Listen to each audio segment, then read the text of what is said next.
in the loop with these conversations? Are you present in these meetings? No, I'm not present in the meetings. I know about as much about it as you do. I know there are, we hope, we pray, a handful of moderate and centrist Democrats left among the Democrats in the Senate, where the whole country is counting upon them. I have said here, I do not expect that Chuck Schumer or Hakeem Jeffries will ever vote to reopen the government. I don't think that they're willing to face the wrath of the leftist base. They see what's happening in New York City and in their state of New York, and they're terrified by that. I mean, we've made that very clear, and I think the evidence speaks for itself. So we're going above the heads of the so-called leadership, and we are appealing to the consciences of a handful of people in the Senate who want to do the right thing and just stop the pain for the American people. And we pray that today is that day. Maybe tying for the longest shutdown in history is something that they can claim as some sort of success. But it's sickening. It's sickening to see a political game being played. We're not playing a game here. We never were. Back on September 19th, to remind you all again, we passed a clean, nonpartisan CR. It's 24 pages in length, had not a single Republican priority on it. Why? Because we did it in good faith, because we didn't want this eventuality to occur. We knew it would be too painful for the people, and that's why we've always done the right thing, as everyone has said over and over. Now they won't, and we all know why. Yes, sir. No.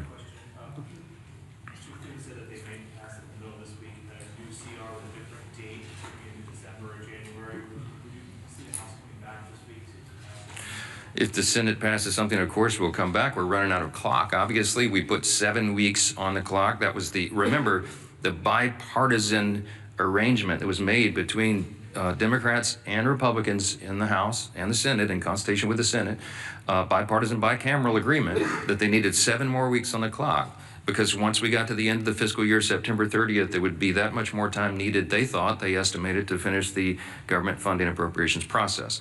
The Democrats have played games, and we've lost so many of those days now. So if they extend it, obviously that logically makes sense to us. I am not a fan of extending it to December because, let's be frank, a lot of people around here have PTSD about Christmas omnibus spending bills. We don't want to do that. It gets too close, and we don't want to have that risk. Well, we're not doing that. We're not doing that. But too many people have concern.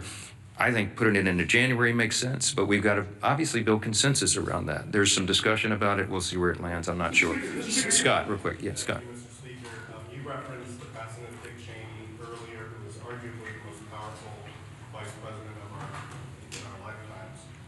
Obviously, he had a complicated relationship with President Trump in his later years, as did his entire family. But he served, I think, 3, maybe 4 presidents in the White House in some of the top roles. Do you have any personal reflections, or did you have any interactions with Cheney as you were sort of coming up in Republican politics in Louisiana? And do you think, are there any plans for him to lie in the state here at the Capitol where you serve? Well, this all, just was announced this morning, so there's not been any discussion about that yet. My interaction with him personally was limited when I was a freshman in Congress, and the 115th Congress came here in January 2017.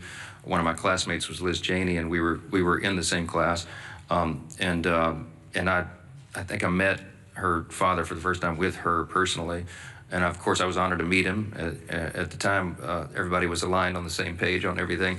And I, admired what he had done in Republican politics to that point. And I meant what I said when I came up here and began this morning, that even when we have political differences with somebody later in life, you have to honor the sacrifices and the service they gave to their country. We certainly do that for the former vice president, and our prayers go out to the whole family. So, yeah. You talk about the split screen between the Democrats are doing it, what the Republicans are doing. What about the split screen about the fact that the Trump administration is administering only part of the SNAP program, while President Trump is having a gathering party at Mar-a-Lago? I reject the premise of the question. Let me talk about SNAP. Okay. By the way, the president had an annual Halloween themed party every year at Mar-a-Lago. That's what he went back to as obligatory tradition. And I just discount what you're trying to do there. The SNAP benefit is a very important question. The White House has bent over backwards, as we've recounted here every morning, to make sure that Americans' pain is mitigated as much as possible, reduced as much as possible. So we got the troops paid. They made creative solutions for that. The WIC funding for women, infants, and children. And SNAP came to a legal crossroads because the legal analysis said that you could not use the contingency fund if the underlying fund was not flowing. I've explained that into detail here multiple times. Two courts disagreed. So what did the president do? In good faith, showing again that he's willing to bend over backwards to help the American people when Democrats are not, he went to the court and said, fine, show me how to do it, because we don't see the path. And so the courts have ordered that. They filed a brief yesterday, or some response yesterday in the court, that they'll give as much as is there. Remember, the contingency fund only has roughly $5 billion, and it costs roughly $9 billion for a month of SNAP benefits. So I think the arrangement is they're going to give half, at least half, to everyone. But here's the problem: it's very complex, is that it's administered through the states, and you have to recalculate all the allocations and how the checks go out. It's not, you can't just flip a switch and do that. It's a lot of work that goes into it. So I can tell you that the president is dialed in on this. The president is trying to protect and cover the American people, as he always does. The president is trying to get the government open again.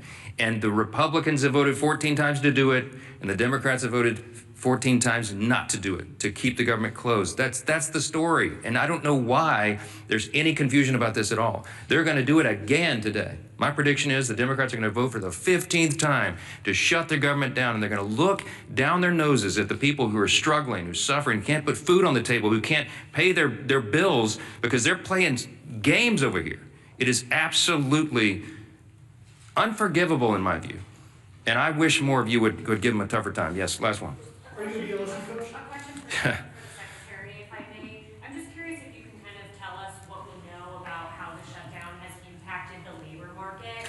Obviously, with Bureau of Labor Statistics folks being furloughed, I'm curious what we do know so far about how this has impacted the job market, and if we will really be able to get a full picture, or if we will it take the shutdown ending for us to be able to get a full picture?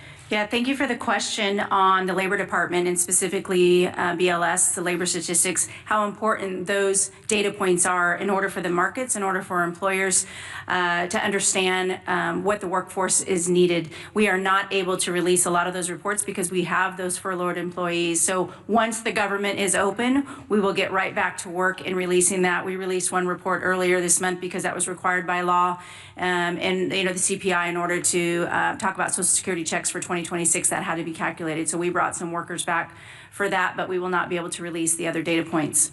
As far as the Department of Labor goes, as was mentioned when we're talking about the SNAP program, one of the other programs that we're definitely concerned about, and we've sent letters out to all 50 states, is unemployment insurance. As delivered by those states, that will be the next thing that we have to be concerned about. If people stop receiving their unemployment insurance, will be another detrimental fact to the American workforce.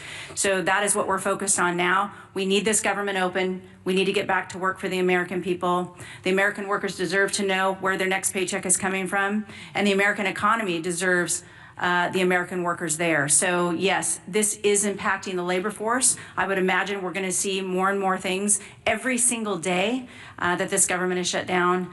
It is going to affect the American economy. And so we're working hard at the Labor Department to make sure that we can keep everything running that we can. But right now at this point, we're working off the back heels of us, and we have to do everything we can. So it's important to get as many statistics out as we can, but we haven't been able to do so. So we're working hard for the American people. We need this government open to do so and to continue. Thank you. Real quick, do you support ICE raids in districts like Speaker Johnson's district, the Republicans up here on stage, in the agriculture and hospitality sectors? Well, one of the things we focus on is all of the programs in order to support the American people. Certainly, the president has been clear. We secured that border. We're going to continue to work on behalf of this administration to focus on the American people, American first policies, and the American workforce. Thank you. Thank you. What about LSU? Thank you.